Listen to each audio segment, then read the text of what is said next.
First question, ప్రాథమిక హక్కులు ఆదేశిక సూత్రాల విరోధానికి కారణం ఏంది?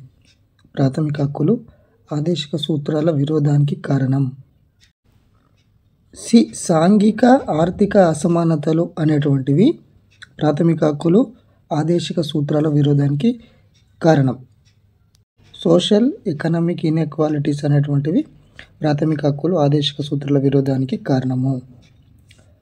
ఆదేశిక సూత్రాలకు సంబంధించి ఆర్టికల్ 41లో లేని హక్కు ఏది? ఆదేశిక సూత్రాలకు సంబంధించి ఆర్టికల్ 41లో లేని హక్కు ఏది? బి.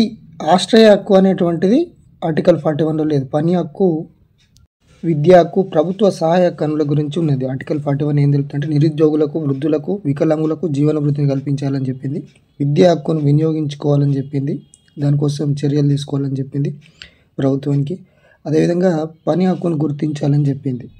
ఆశ్రయ హక్కు అనేటువంటిది లేదు ఆర్టికల్ 41లో. థర్డ్ క్వశ్చన్, ఆదేశిక సూత్రాల అమలును ఏ ప్రభుత్వమైనా విస్మరిస్తే వారు ఎన్నికల కాలంలో ప్రజల ముందు తప్పనిసరిగా జవాబుదారీ నిలవాల్సి ఉంటుంది అని వ్యాఖ్యానించింది ఎవరు?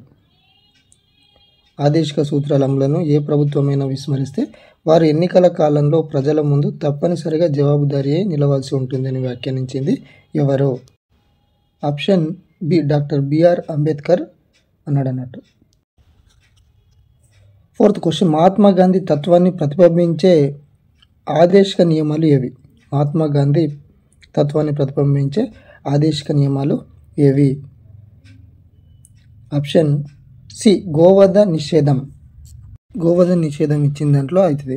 అయితే ఇంకా 40 ప్రకారం గ్రామ పంచాయతీల ఏర్పాటు, స్థానిక సంస్థల ప్రగతి ద్వారా సమీకృత గ్రామీణాభివృద్ధి చేయాలని చెప్పేసి, అదేవిధంగా 43వ ప్రకరణ ఏముందంటే గ్రామీణ ప్రాంతాల్లో కుటీర పరిశ్రమలను ఏర్పాటు చేయాలని చెప్పేసి, 43B అనేటువంటి ప్రకరణ ఉంటుంది. ఇంకా సహకార సంఘాల ఏర్పాటు, ఇటువంటివన్నీ కూడా మహాత్మా గాంధేయవాద నియమాలని అంటాం మనం. ఇవి గాంధీ ఆశయాలను ప్రతిబింబిస్తాయి.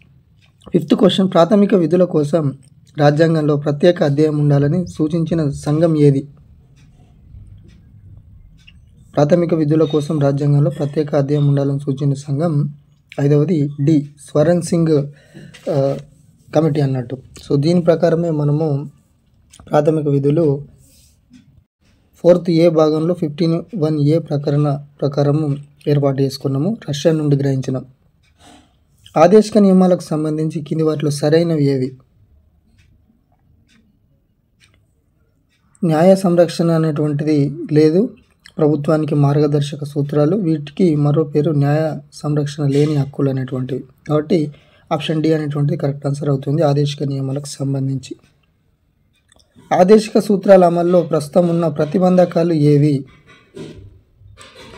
ఆదేశిక సూత్రాల అమల్లో ప్రస్తుతం ఉన్న ప్రతిబంధకాలు ఏవంటే ప్రపంచీకరణ, ఆర్థిక సరళీకరణ, ప్రైవేటీకరణ, గ్లోబలైజేషన్, లిబరలైజేషన్, ప్రైవేటైజేషన్, ఇవన్నీ కూడా ఆదేశిక సూత్రాలకు ప్రతిబంధకాలు అమలుపరచడానికి. Option D. కింది వాటిలో కొత్తగా చేర్చిన ఆదేశికాలు ఏవి? ఉచిత న్యాయ సలహా, పర్యావరణ పరిరక్షణ, పరిశ్రమ నిర్వహణలో కార్మికులకు భాగస్వామ్యం. సో ఇవన్నీ కూడా కరెక్ట్. ఇవన్నీ కూడా కొత్తగా చేర్చిన ఆదేశికాలు. ఆప్షన్ డి అనేటువంటిది కరెక్ట్ ఆన్సర్ అవుతుంది.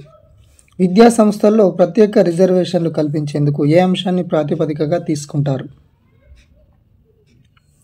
Option A. కులాంని ప్రాతిపదికగా తీసుకుంటారు. ప్రకరణ 19 క్లాస్ 1 ప్రకారం నిర్వహించే హిక్లిన్ టెస్ట్ దేనికి సంబంధించింది? హిక్లిన్ టెస్ట్ దేనికి సంబంధించింది? Option A. సభ్యత, నైతికతకు సంబంధించింది ఇది హిక్లిన్ టెస్ట్. ప్రభుత్వ పాలనకు పాటించాల్సిన ముఖ్యమైన అంశాలు ఏవి? ప్రభుత్వ పాలనకు పాటించాల్సిన ముఖ్యమైన అంశాలు ఆప్షన్ డి. ఆదేశిక సూత్రాలు. ఆదేశిక సూత్రాల ముఖ్య ఉద్దేశం ఏమిటి? ఆదేశిక సూత్రాల ముఖ్య ఉద్దేశం ఆప్షన్ బి. సంక్షేమ రాజ్య స్థాపన. గ్రామ పంచాయతీల ఏర్పాటును ఎన్నో ఆర్టికల్ సూచిస్తుంది? Option A.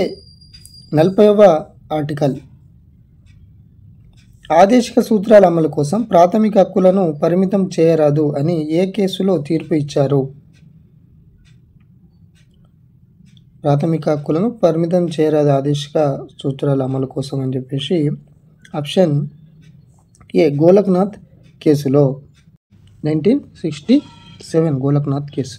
కింది వాటిలో ఉమ్మడి పౌరస్మృతిని తెలిపే నిబంధన ఏది? Option A 44. జతపరచండి 17th question. Article 40, 41, 42, 43.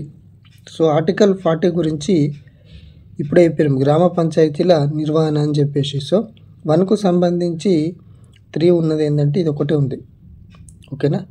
So కాబట్టి ఏ అవుతుంది కరెక్ట్. ఆర్టికల్ 41 అనేటువంటిది పని హక్కు. ఆర్టికల్ 42 అనేటువంటిది పనిచేయడానికి తగిన పరిస్థితులు, స్త్రీలకు ప్రసూతి సౌకర్యాల కల్పన. ఆర్టికల్ 43 అనేటువంటిది కార్మికులకు కనీస వేతనాలు. ఆదేశిక సూత్రాలు అంటే ఏమిటి? ఆదేశిక సూత్రాలు అంటే ప్రభుత్వాలకు రాజ్యాంగం ఇచ్చిన ఆదేశాలు. ప్రాథమిక హక్కులకు ఆదేశిక సూత్రాలకు మధ్య తేడా ఏమిటి?